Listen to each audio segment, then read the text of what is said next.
What is up, YouTube? Welcome back to another episode of Blades with Bill. Today we're going to do a full review on this right here, the CJRB Pyrite. So we have textured G10 that it's not smooth, but it's not super textury, so it's kind of nice. Gives you a little bit of grip, but it doesn't tear up your pocket. You have a nice big lanyard hole. Obviously, it's a button lock. Dual thumb stud. The pocket clip is reversible, and it is a nice deep carry pocket clip. Screws are flat, so it goes in and out of the pocket real nice. One of the other nice things about this pocket clip, I haven't seen this on a whole lot of knives, period, let alone a knife that was in the budget knife area, but the pocket clip is stone washed to match the blade. I don't know if that's coming through on camera, but they literally stone washed the blade and the pocket clip to be identical. I think that's kind of cool. It's a nice little touch by CJRB. But we have a blade length of 3.11 inches, a handle length of 4.19 inches, and an overall length of 7.3 inches.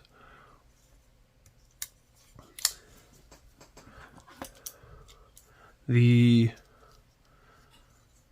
thickest part of the blade comes in at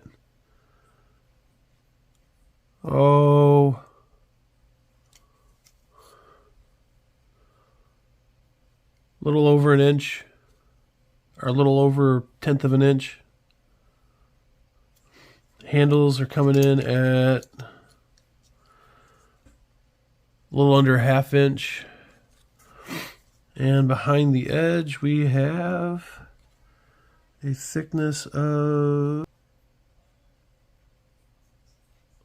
not quite 15 thousandths. So this is a very, very slicey blade. Do a little size comparison real quick. The Benchmade Bug Out and the Spyderco Tenacious. Now the Bug Out and the Pyrite are almost identical. The blade's a little bit shorter, the handles are a little bit shorter, but as far as weight goes, there's a little more weight in your Pyrite than the Bug Out, but this definitely is a different vibe than most Bug Outs. So you could use this as more of like an office carry versus most Bug Outs. Another extremely popular knife that most people have, the QSP Penguin. And the Civivi Elementum.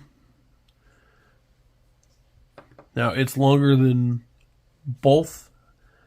The cutting edge on the Penguin is probably a little bit longer than the cutting edge, but it's kind of hard to say because you get a little bit of belly that you don't get on the Penguin.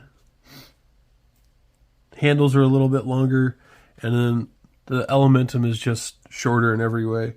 As far as like thickness of the handles this way, they're all fairly close.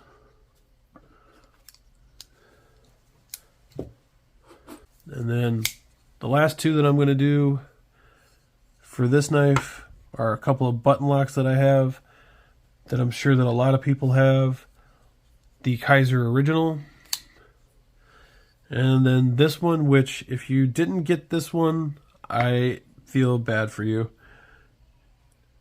The Vastid Raccoon, which is bigger in every way. It's slightly longer. You get a little bit more handle this way. Thickness wise, it is a lot thicker, if you can see that.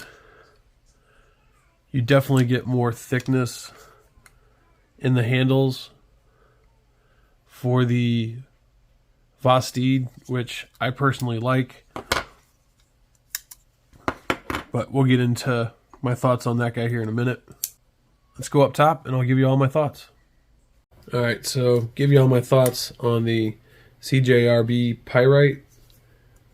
It's a great knife, great action. I have no button stick at all. And I mean, I'm barely pressing the button in to get it to, if I press it all the way, there's just nothing. It's just completely smooth. Great knife.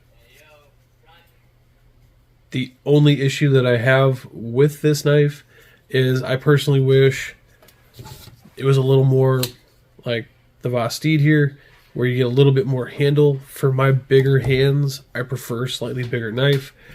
There's nothing wrong with this. This is a great lightweight EDC knife. It has a great EDC shape for the blade. It's nice and lightweight. So there's nothing wrong with it. It's just my personal opinion that I would rather have a little more heft to the handles. It's why, unlike a lot of people, I'm not a fan of the Benchmade Osborne. I don't like super thin handles because I have these big old freaking ham hocks of hands that I have, and smaller knives, thinner knives aren't always great for me. If it's a small knife, and I know it's a small knife, it's fine. But something that is big enough that I could do most things with it, I'd like to have a little bit more to grip. It's quite literally my only complaint about this knife.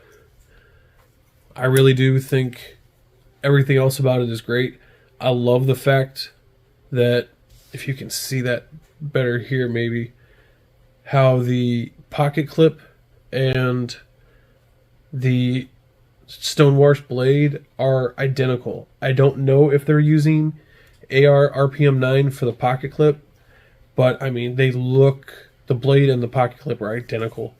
And that is a really cool little extra thing that they did to kind of give it a little bit of pop.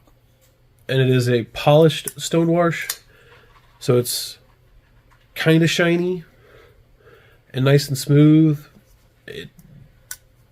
Great knife. Let me right back. Hang on. This is a very slicey blade. I mean, it's cuts perfectly. I have no problem with this knife whatsoever. So, like I said, the only issue that I have with it is a personal issue. I wish there was a little more handle this way so that I had a little bit more to grab. But otherwise, I really can't complain about this knife. So, if you're looking for something that is a little bit of fidgety fun and lightweight, can fit into most pockets pretty easy. I'm not sure about a woman's pocket because I'm not a woman. It'll fit into most guys' pockets rather easy, no problem. Whether you're wearing like running shorts or whatever, and it's not heavy enough to really weigh the pants down or the shorts down. So if you're looking for something like that, check out the CJRB Pyrite. And if you like the video, give me a thumbs up, hit the subscribe button, hit the bell notification so you get notified whenever I release a new video here on YouTube. You can follow me on Instagram at Blades with Bill. I'm on Facebook as Blades with Bill. I have my own Facebook page, which is Blades with Bill. And TikTok and me are, I'm trying. I just don't seem to find a whole lot of knife people on TikTok, so I really don't get on there very much. It's probably because TikTok considers these things to be weapons, and they're all weird about knives. So And if you do want to find me on TikTok, it is at Blades with Bill. Have a great day. Stay safe. Peace.